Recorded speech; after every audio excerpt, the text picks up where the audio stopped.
ఆంధ్రప్రదేశ్ ముఖ్యమంత్రి చంద్రబాబు నాయుడు గారు ఈరోజు మీడియాతో చిట్ చాట్ మాట్లాడుతూ ఏమన్నారంటే, ఆయన జైల్లో ఉన్నప్పుడు, అరెస్ట్ అయినప్పుడు బయటకొచ్చిన తర్వాత ఖచ్చితంగా కక్ష తీర్చుకుంటాను అన్న మాట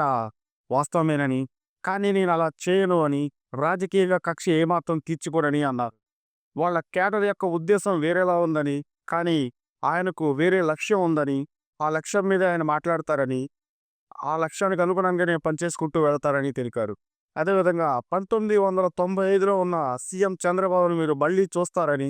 ఖచ్చితంగా అది జరుగుతుందని, అదేవిధంగా ఈ మధ్య జరిగినటువంటి సోషల్ మీడియా కేసుల విషయంలో గానీ, ఎలా ఎలా అయితే చట్టపరంగా నేను వెళ్తున్నానో, ప్రతి విషయంలో కూడా అదే చట్టపరంగా మాత్రమే శిక్షిస్తారని,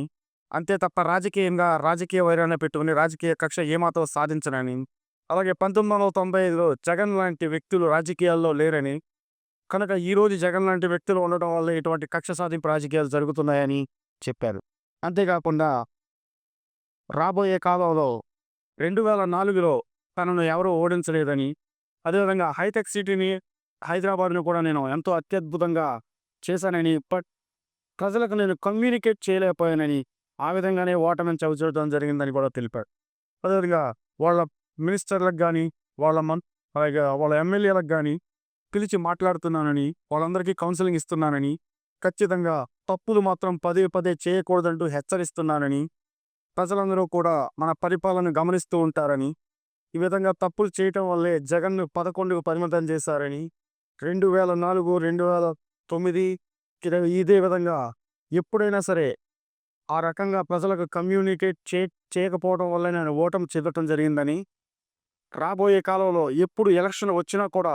ఖచ్చితంగా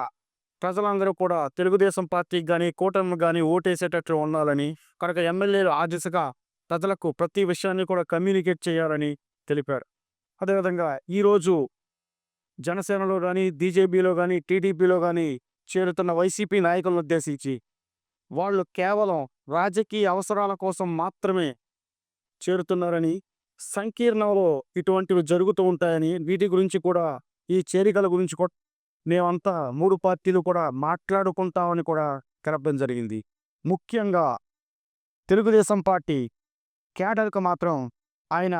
ఒకటే చెప్పారు. వాడి తెలుగుదేశం పార్టీ వారి యొక్క కేడర్ యొక్క ఉద్దేశం వేరేగా ఉందని, కానీ అలాంటి రాజకీయ కక్ష సాధింపు అనే ఉద్దేశం ఆయనకు లేదని, ఏదైనా సరే చట్ట ప్రకారం మాత్రమే నేను చేస్తానని ఖచ్చితంగా వాళ్ళ పార్టీ కేడర్‌కి, అసంతృప్తిలో ఉన్న వాళ్ళ పార్టీ కేడర్‌కి ఒక సందేశాన్నిచ్చారు.